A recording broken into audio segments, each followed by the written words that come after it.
El nacimiento de la clínica. Prefacio, segunda parte, página 9. Pero aquí es necesario un rodeo para fundar discurso sobre el nacimiento de la clínica. Discurso extraño, por supuesto, ya que no pretende apoyarse ni en la conciencia actual de los clínicos, ni siquiera en la repetición de lo que otro tiempo ellos pudieron decir. Es muy probable que pertenezcamos a una época de crítica cuya ausencia de una filosofía primera nos evoque a cada instante el reino de la fatalidad, época de la inteligencia que nos mantiene irremediablemente a distancia de un lenguaje originario. Para Kant, la posibilidad de una crítica y su necesidad estaban vinculadas a través de determinados contenidos científicos, al hecho de que hay un conocimiento. En nuestros días están vinculadas, y el Nietzsche filólogo es testimonio de ello, al hecho de que hay un lenguaje, de que en las palabras sin número pronunciadas por los hombres, sean ellas razonables o insensatas, demostrativas o poéticas, ha tomado cuerpo un sentido que cae sobre nosotros, conduce nuestra ceguera, pero espera en la oscuridad nuestra toma de conciencia para salir a la luz y ponerse a hablar. Estamos consagrados históricamente a la historia, a la construcción paciente de discursos sobre discursos, a la tarea de oír lo que ya ha sido dicho. Es fatal por lo mismo que no conozcamos otro uso de la palabra que el comentario. Este último, a decir verdad, interroga al discurso sobre lo que éste dice y ha querido decir, trata de hacer surgir ese doble fondo de la palabra donde ella se encuentra en una identidad consigo misma que se supone más próxima a su verdad. Se trata al enunciar de lo que ha sido dicho de volver a decir lo que jamás ha sido pronunciado. En esta actividad de comentar que trata de hacer pasar un discurso apretado, antiguo y como silencioso para sí mismo a otro más parlanchín, a la vez más arcaico y más contemporáneo, se oculta una extraña actitud con respecto del lenguaje. Comentar es admitir por definición un exceso del significado sobre el significante, un resto necesariamente no formulado del pensamiento que el lenguaje ha dejado en la sombra, residuo que es su esencia misma, impelida fuera de su secreto, pero comentar supone también que este no hablado duerme en la palabra y que por una superabundancia propia del significante se puede, al interrogarlo, hacer hablar a un contenido que no estaba explícitamente significado. Esta doble plétora, al abrir la posibilidad del comentario, nos entrega a una tarea infinita que nada puede limitar. Hay siempre significado que permanece y al cual es menester dar aún la palabra en cuanto al significante. Se ofrece siempre en una riqueza que nos interroga a pesar de nosotros mismos sobre la que ésta quiere decir significante y significado. Toman así una autonomía sustancial que asegura a cada uno de ellos aisladamente el tesoro de una significación virtual. Al límite, uno podría existir sin el otro y ponerse a hablar de sí mismo. El comentario se aloja en este espacio supuesto, pero al mismo tiempo inventa entre ellos un vínculo complejo, toda una trama indecisa que pone en juego los valores poéticos de la expresión. No se considera que el significante traduzca sin ocultar y sin dejar al significado en una inagotable reserva. El significado no se descubre sino en el mundo visible y pesado de un significante cargado, el mismo de un sentido que no domina.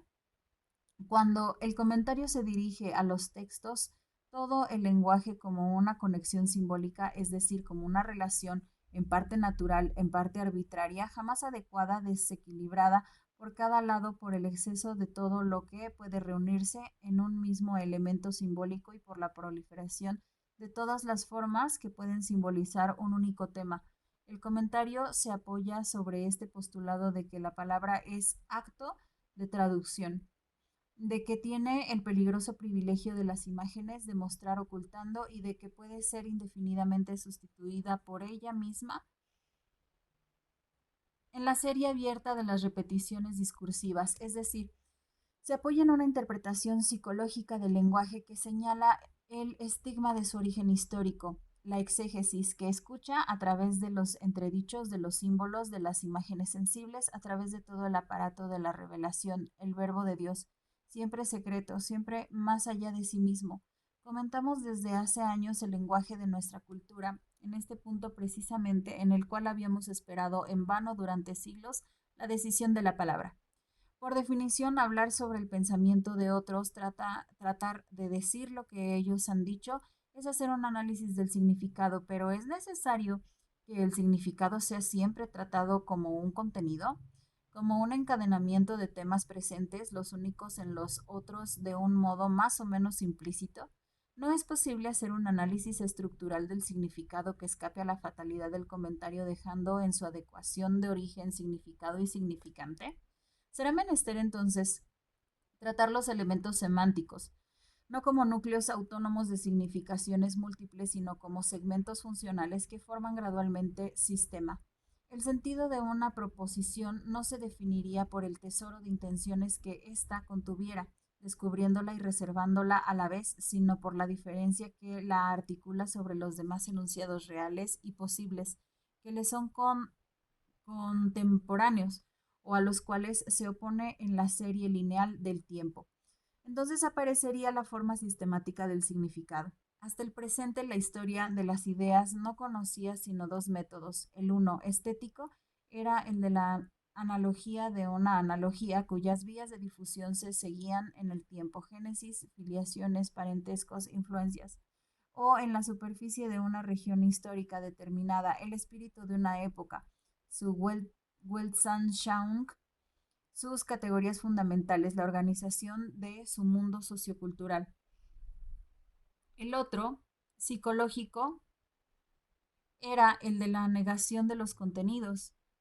Tal siglo no fue tan racionalista o irracionalista como pretendía y como se ha creído, por lo cual se inicia y se desarrolla una serie de psicoanálisis de los pensamientos cuyo término es de pleno derecho revisable, siendo el núcleo del núcleo siempre su contrario.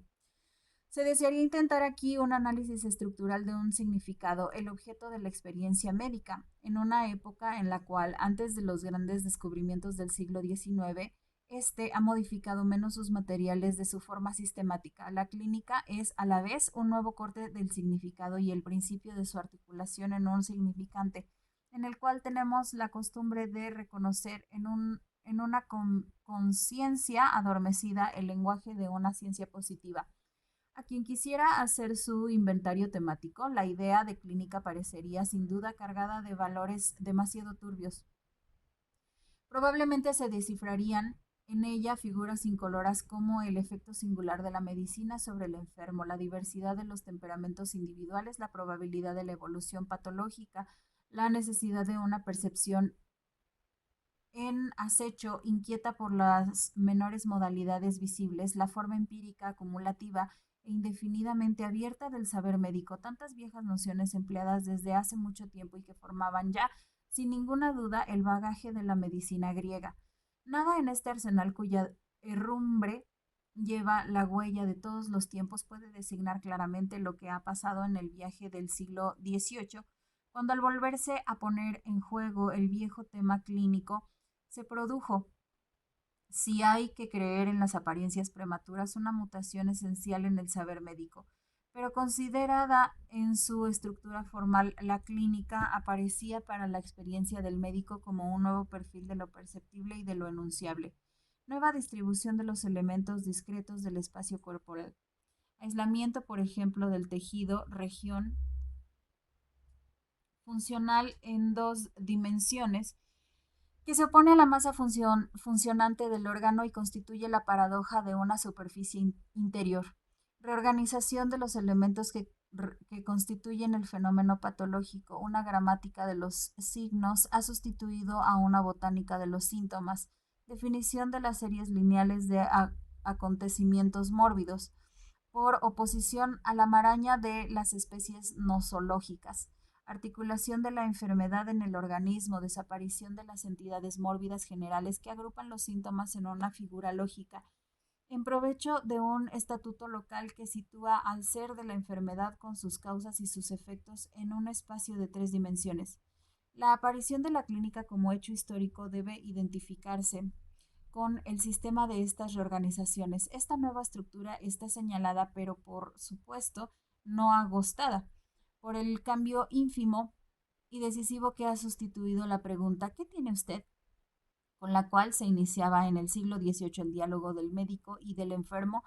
con su gramática y su estilo propios. Por esta parte en la cual reconocemos el juego de la clínica y el principio de todo discurso. ¿Dónde le duele a usted? A partir de ahí, toda la relación del significante con el significado se distribuye de nuevo y ahora en todos los niveles de la experiencia médica entre los síntomas que significan y la enfermedad que se significa, entre la descripción y lo que ella describe, entre el acontecimiento y lo que éste pronostica, entre la lesión y el mal que ella señala, etcétera. La clínica invocada